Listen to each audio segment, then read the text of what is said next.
The game brought to you by Acrisure. In the third quarter, JuJu got comfy.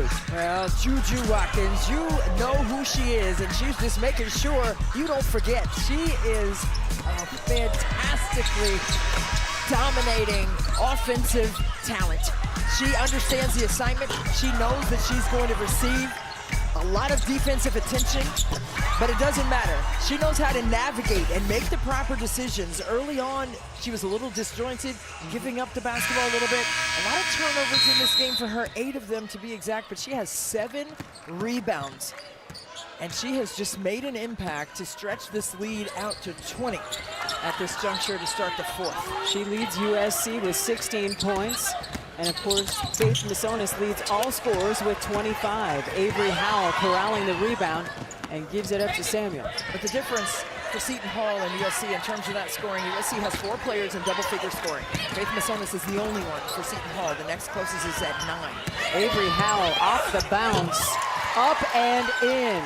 Want to shout out Ashley Gill at Meta Hoops, who coached up Avery since she was 14 years old. It's the work that's done in the dark that shines in the light, Christy. Always, always. And you don't have to talk about the work that's done in the dark. You just show yourself in the light, and that's what she has done in this game, and that's what she's done in her career. And you love to see that happen for young players who love the game, play with passion, want to get better, and are a sponge when it comes to learning. The little nuances that'll help them improve brick by brick every single day. You got to stack those days of effort in the dark to shine when you're supposed to when the lights come on. JuJu Watkins just picked up her 4th personal foul. Avery Howell with a career high of 14 points. Up and in go the Pirates. A nice slip out of that double team. That next pass wasn't denied well enough by USC, creating that opportunity at the rack. Samuels surveying. Seton Hall sitting in that zone, trying to clog the painted area. Another turnover for USC. We're talking about the advantage in size for USC, but it really hasn't been that much of a difference maker in terms of paint points. As both teams are right there at 28 and 26, so I thought that would be a little more skewed for USC in that regard.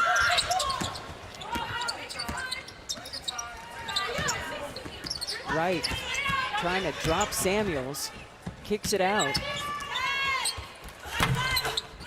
Tough shot off the window. Shot clock winding down. Oh, and it rolls home. Nice finish by Pinkney.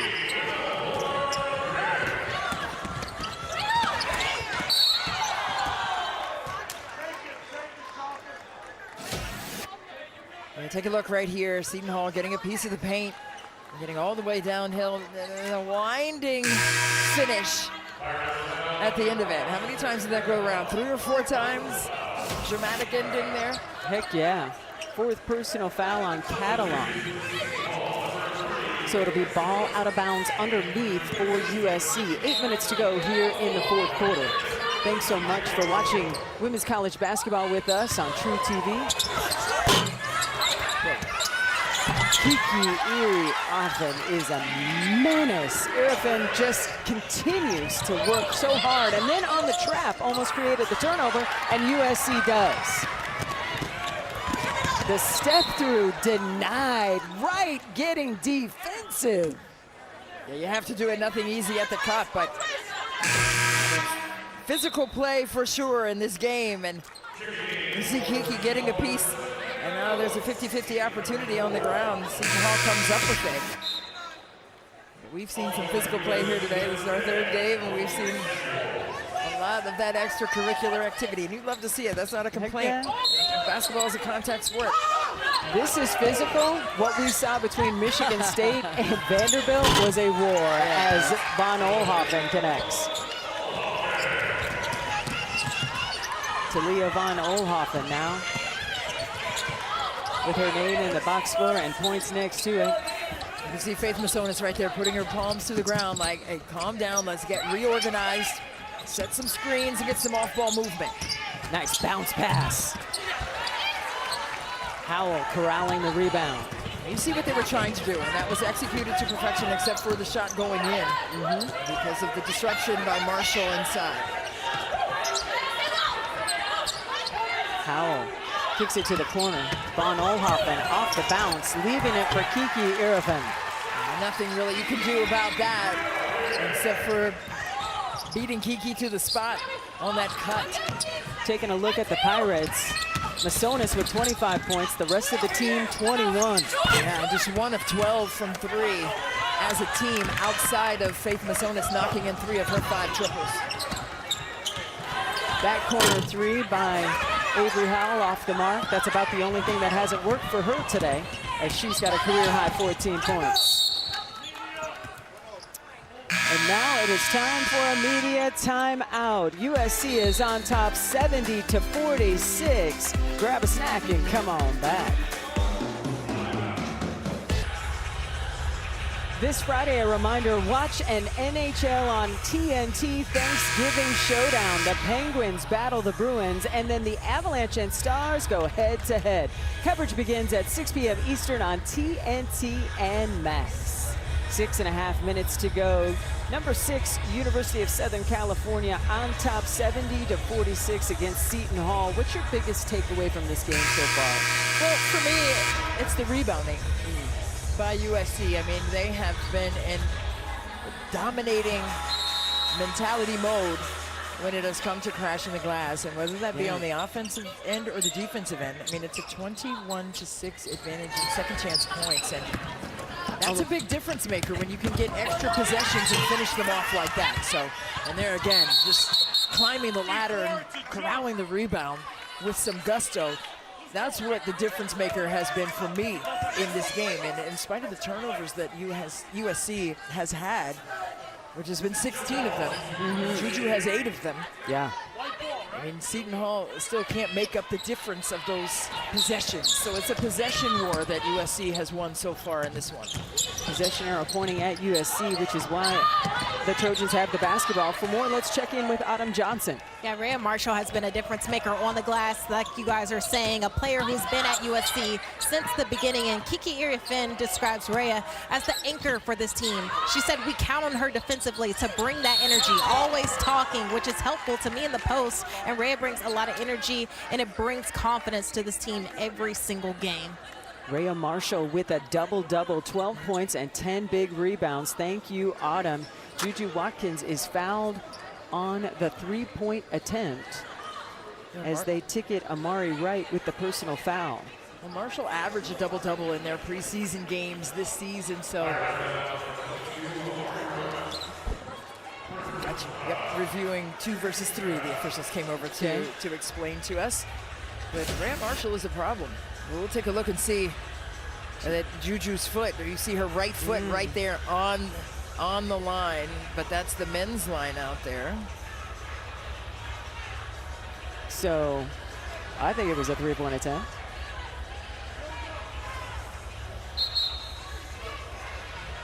Yeah, the blue line is the women's line. The white line is for men's basketball. So deemed a 3, as we thought. 21 teams playing 19 games over a 4-day span here at the second annual Acrisure Series. And so even sometimes the folks with the whistles get confused. JuJu Watkins stepping to the free throw line. Rims out the first try, 77% on the season. JuJu's parents in the building. Nice. Love to see it. The bun is still bunning. Still in place. The bun is bunning. Put that on a shirt. Do I get some NIL? Listen. Some NIL. No, I'm just joking. No, but JuJu's parents, I mean, just playing for the home team. That's so special. And I know she has other family members here sitting right there along the front row on the sideline right next to us. And it's just fun to see that level of support, and to have that in your pocket is very special. Amari Wright drains the three-pointer. Seton Hall's not going away. What they're not going to do is quit. They're going to keep coming at you in waves and do their due diligence to stay on a high level of effort energy and focus at all times. Von Oelhoffen leaving it for Marshall. Oh, that was pretty. She wanted a foul call, didn't get it, but she'll take the bucket. She's got 14. It was a sweet no-looker to the weak side right there. Oh, my goodness. Oh, my goodness. Marshall, the block party, denying Eads at the cup. But look at this no-look. Just drop-off pass to Marshall for the easy finish. And then this one, not today or any day. A lot of extra mustard on it. So now it will be a couple of free throw tries. Too strong on a first try by Eads. Just a 63% free throw shooter on the season. The transfer from the University of Massachusetts.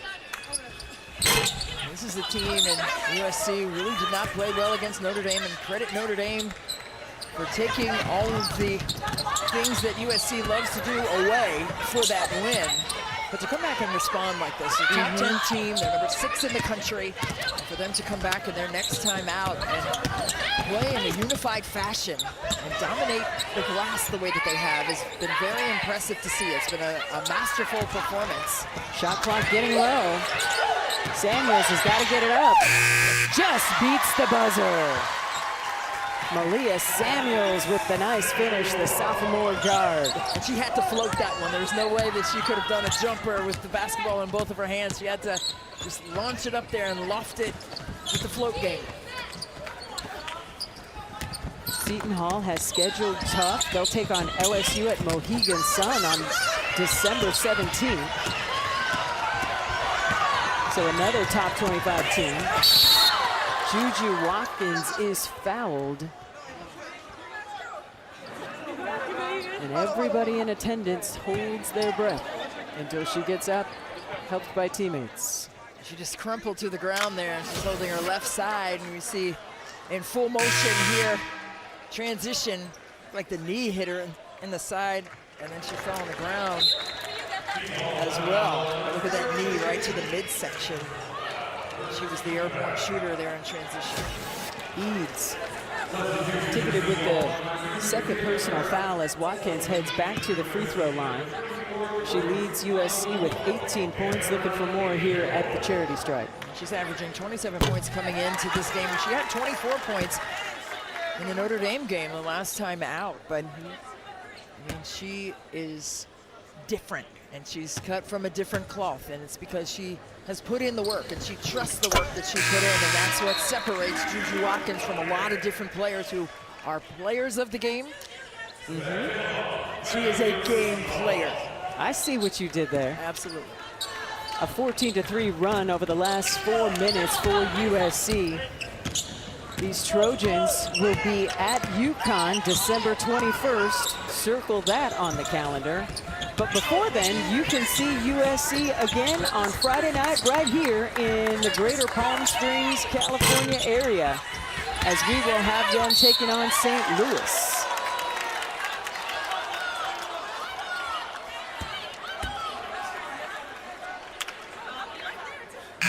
Masonius couldn't hit that three, but it will be Eads heading to the free throw line as the foul is against Von Oelhoffen. I think that the home court.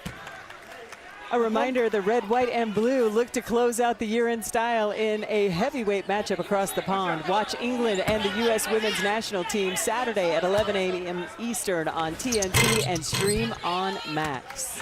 Well, what I was going to say is Faith Masonius took a seat to the Seton Hall bench, and I heard some applause here, all the way out here on the West Coast for the effort that Faith Masonius put forward. Listen, you drop a career-high 25, you've earned that clapping. I love the respectability, and that's a lot. That says a lot. Avery Howell, too strong. Rebound putback is good by Akinwafo. Again, second chance opportunities for USC, just a major difference maker and X factor for their success in this one. Jump ball is called, possession arrow pointing at the Pirates. Head coach Anthony Bozzella wants to talk to his crew. USC in control. Welcome back to the Acrisure Series, the Holiday Invitational. As the benches start to empty, we take a look at Faith Massonis's day at the office, and it was great at the beginning, and then you could tell she just kind of ran out of gas. Well, she played a ton of minutes, and she played all of the minutes extremely hard. 18 in the first half was crazy, so you know that she probably garnered a lot more defensive attention as well in that second half, on top of being fatigued. Avery Howe comes out of the scrum with the basketball. It was a career-high day at the office for Faith. Congratulations on that, and we'd like to reiterate, folks in the building giving her a round of applause as she headed to the bench. Well, she was the Sportsmanship Award winner in the Big Ten last year at Maryland, and that's just what she brings on and off the court. She is a connector of people. You can tell that USC had an emphasis on improving a three-point shooting effort. They were last in the Pac-12 a season ago, averaging just 5 made threes a game. Offensive foul is called as Eads hits the deck, and that is the 5th personal foul against Talia von Oelhoffen. Her day is done. 5 points to go along with 5 fouls. Defense was established at the point of contact right there. Proper call. So no field goals in the last 3 minutes and change for the Pirates, but another opportunity here. Your 5 on the floor for Seton Hall: Eads, Kraft, Catalon, Brooks, and Hunter.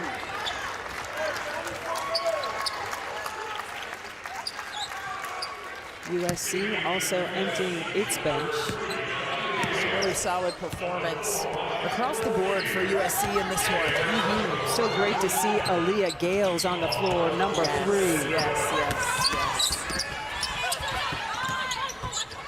Redshirt sophomore out of Nevada, Las Vegas.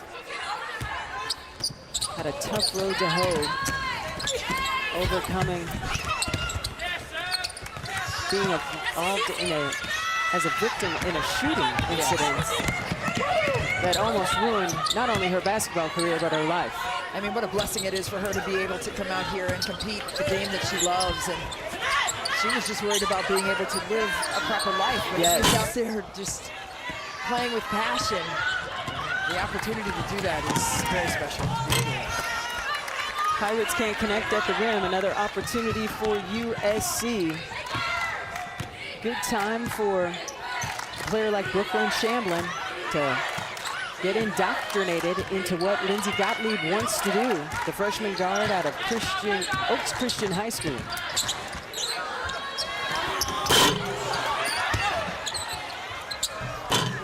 Rebound put back, no good. Battle for the basketball. It goes out of bounds and will stay with the Pirates.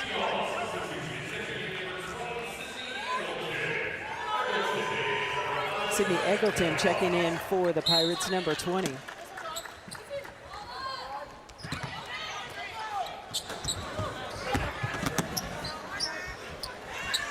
Gales off the bounce. Nice move. Gales gets it back, kicks it out. It's almost like knowing Gail's story. It's almost like I'm really I want the ball to go in for her. I want a shot to go down for her. Nice finish by Akumwafo. And she'll head to the free throw line.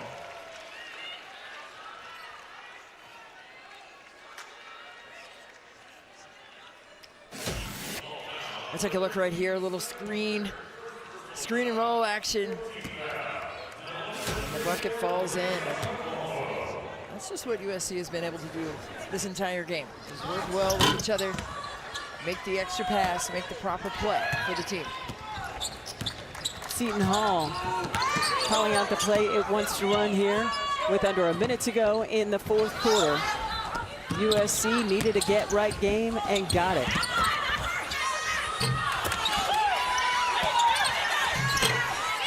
The finishes around the rim have just been killing Seton Hall. They'll look at that in film. It's something they can correct, because if those shots had fallen, the score would be a lot closer. Nice finish by Vivian. She can get up. Yeah, nice and smooth is easy when you can drop it in like that in front of the rim. Shot clock is off.